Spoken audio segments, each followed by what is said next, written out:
Good morning, ladies and gentlemen. Please have a seat. It's great to be in Chicago, to see an early rising, hard-working audience, caffeinated and ready to go. Welcome to the Great Innovation Forum. We're so pleased to be back here in Chicago again, a hub of innovation in the United States and for the world. This is an event that is a signature event of The Economist, and it's my great honor to be your chairman today, along with two of my colleagues, Matthew Bishop and Alexandra Switch, whom you'll meet in due course. Innovation makes the world go round, but innovation is also arguably the most abused word in the English language. How many of you in this room, hands up, are in favor of innovation? Right, exactly. How many of you are against innovation? I want to see you now. Exactly, yes. There's one cranky guy in the back. Okay. Clearly, if we're all in favor of it, it has become a bit like motherhood and apple pie. It's very hard to be against. But what does it mean exactly? And more importantly, how do you apply it in a meaningful way to your business, to our lives, to society, to change the world for the better? At The Economist, we have thought long and hard about this, over 170 years, in fact, that we've been thinking about this question.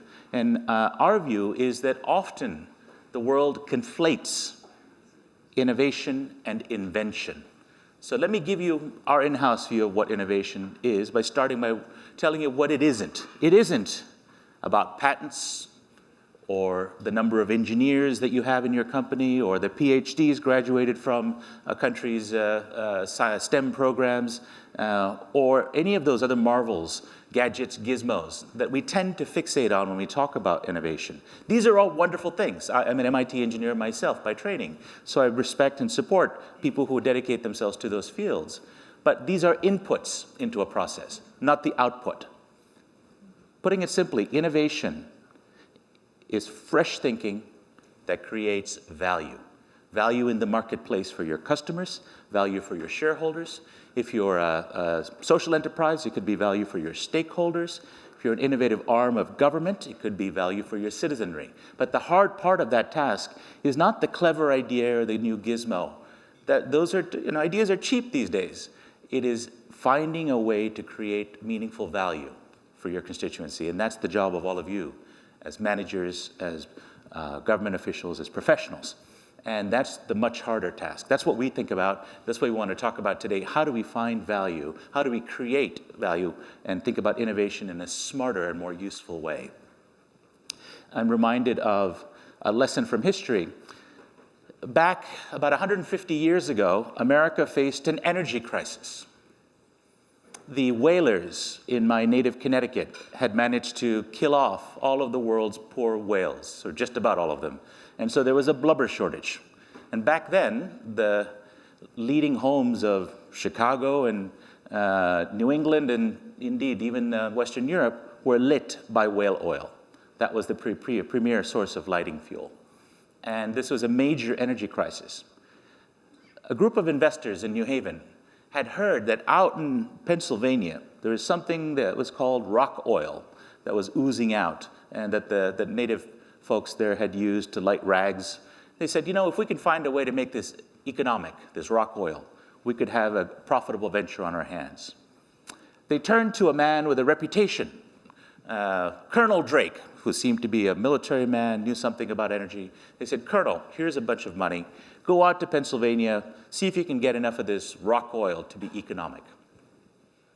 Colonel Drake went out to Pennsylvania, and for a few months, he did what other people, other prospectors around him were doing. That is, he took a shovel and he dug for oil. Now, you know what you get when you dig for oil with a shovel? You get a lot of dirt, basically, exactly what you'd expect.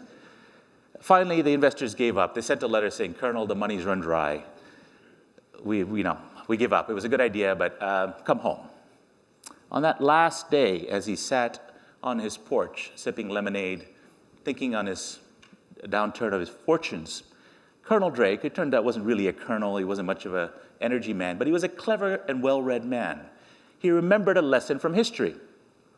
The Chinese had for centuries drilled for salt. And he thought, well, what does it hurt? So he put together a jury-rigged contraption, and he drilled for petroleum. And you can see where this story is going. He hit a magnificent gusher, the first great gusher of oil found in human history. And from that, other gushers led to the first great oil boom. Initially for lighting, but we all know around that time, auto diesel and others were working on diesel engines, internal combustion engine, and we saw an extraordinary collision of two unexpected technologies, oil, the internal combustion engine, create the motor car that powered a century of American greatness. That day on that porch, he didn't invent anything. Colonel Drake borrowed a bit of ideas, inspiration from another country, another century, another industry. But that was extraordinary innovation, creating value for himself, his investors, and for society. So let's all think about what we can do to replicate a little bit of that magic today as we listen to our stories. We have an extraordinary day for you. Industries across America are facing disruption from forces that they understand, but also new kinds of threats, disruptive threats from platform companies, disruptions that are coming because the world is more complex and management is still organized in many companies to see things in a more linear fashion, aimed towards efficiency, for example, rather than nimbleness or resilience that might be required to deal with a more complex world. Will our future colleagues be robots? Will AI steal our jobs, or could it prove the savior? And what will be the leadership structure of the future? What role will activist investors play in shaping corporate decisions? We're going to take up these questions on this stage in the coming hours with vigorous and active participation from you. And that's one of the signatures of Economist conferences. We expect the quality of debate on this stage, we promise you, will be every bit as good as what you find on our pages.